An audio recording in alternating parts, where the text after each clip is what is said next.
The little robot is back. New release time. Let's take a look at it. Paco Rabanne is extending their Phantom line. Let's take a look at this one. This one came out with two different names.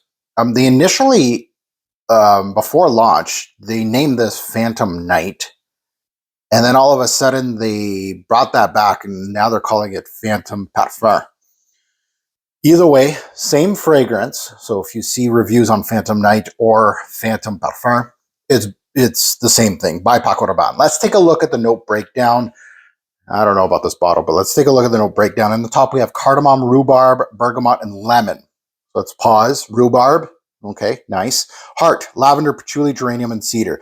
I believe the original was based on lavender. I see some vetiver in this picture here, and I do see floral. Base, we have vanilla, vetiver, and tolu balsam.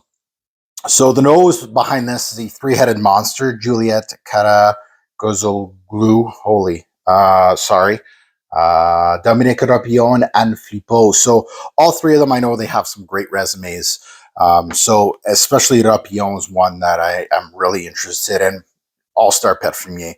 So first and foremost, these bottles, I don't know. You can't have this on your shelf, can you?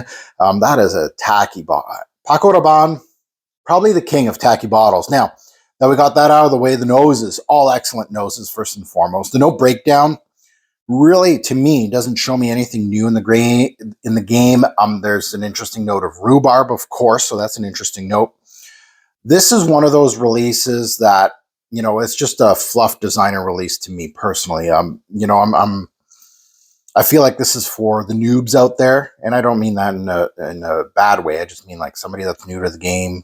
You're collecting all the new releases. This is where you're at. But this could surprise us, especially with, again, I'm going back to Rapillon, and I'm going back to the rhubarb note.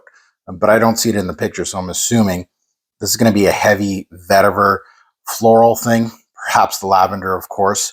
So thumbs up, side, or down. I'm kind of... there's a big part of me that's saying this is a thumbs down. I'm going to go side, and I'm not going to actively search this one out. I'm not going to blind buy this fragrance. I'm not going to spend any real money on seeking this one out. If I stumble upon it, I'll be like, you know what? I just want to see what Rapillon did on this one. There is no... there's cardamom. He is the king of spices, so I'm looking at spices or anything like that. Yeah, that's where I'm at right now, is that if I stumble upon this, I'll spray it on a piece of paper and just see what I get. But I'm not expecting much. But I'm putting side because of Rapillon. You never know. So that's it for this one. Another new release.